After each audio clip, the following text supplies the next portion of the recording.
இப்போ இந்த படத்தில் பார்த்தீங்கன்னாக்க மனித நிலைன்னு ஒரு கான்செப்ட் இருக்கும். சைடில் வந்து பார்த்தீங்கன்னா ஆப்போசிட்டில் வந்து தெய்வ நிலைன்னு ஒரு கான்செப்ட் இருக்கும். நடுவில் வந்து இந்த நிலையிலேருந்து இந்த நிலைக்கு போகணும், நடுவில் வந்து ஒரு ப்ராசஸ் நடக்கணும். அந்த ப்ராசஸ் எப்படி நடக்குதுன்னு சொல்லிட்டு ஒரு கேள்விக்குறியாக வந்து நாம் வந்து காமிச்சிருப்போம். இப்போ எந்த ஒரு விஷயமா இருந்தாலும் ஒரு ப்ராசஸ் நடக்காமல், ஒரு செயல் நடக்காமல் அடுத்த செயலுக்கு அது வந்து உருவமாகவோ ஒரு வடிவமாகவோ வரவே வராது.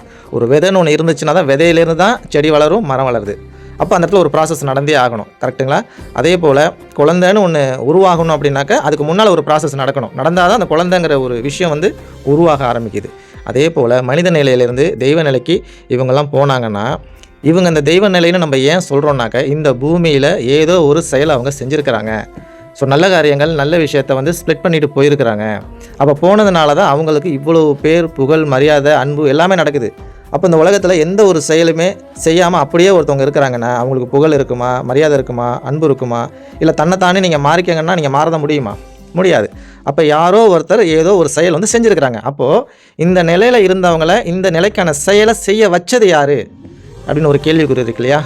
இப்போது இவ்வளோ கோவில்கள் இருக்குது. இவ்வளோ கோவில்கள் இருந்தாலும் சிவன் என்ன பண்ணுறாருன்னா எல்லாத்தையும் அன்பால் கட்டி போடுறாரு. எப்படி அவரால் கட்டி போடுறாரு?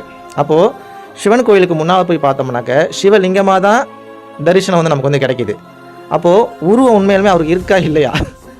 அப்போ இந்த இடத்துல ஒரு கேள்விக்குறி இருக்கு இல்லையா? அப்போது பிறப்பு இறப்பு அப்படிங்கிற சுழற்சி, அந்த கால சுழற்சியிலேயே வராதவர் யாருன்னா ஈஸ்வரன் சொல்லக்கூடிய சிவன் தான்.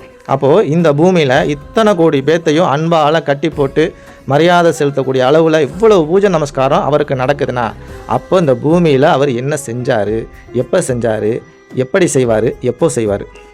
இப்போ இந்த படத்தில் பாருங்களேன், தர்மத்தினுடைய நிலை ஒரு பக்கம் இருக்கும், அதர்மத்தினுடைய நிலை வந்து இன்னொரு பக்கம் இருக்கும். அப்போது அதர்மத்தில் தான் நம்ம இருக்கோன்றது நமக்கு எல்லாருக்குமே தெரியும். ஏன்னா இப்போ இது வந்து கலியுகம், நரகத்தில் தான் இருக்கோன்றது. நரகத்தில் இருக்கிறதுனால தான் இவ்வளோ கஷ்டம், இவ்வளோ நஷ்டம், இவ்வளோ வேதனை, இவ்வளோ சோதனை அப்படின்றதுனால அதர்மம் வந்து தலை ஓங்கி நிற்கிதுன்றது நம்ம எல்லாராலுமே புரிஞ்சிக்க முடியுது. அப்போது அதர்ம நிலையிலேருந்து தர்மத்தினுடைய நிலைக்கு நம்ம எல்லாருமே போகணுன்னா இதுக்கு நடுவில் கண்டிப்பாக ஒரு ப்ராசஸ் நடக்கணும்ல.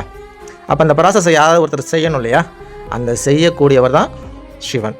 அப்போ சிவனானவர் யார் அப்படின்னாக்க, இந்த நிலையிலேருந்து அந்த நிலைக்கு கூட்டிகிட்டு போகக்கூடிய நமக்கான ஒரு தந்தையாக இருந்து செயல்படுறாரு.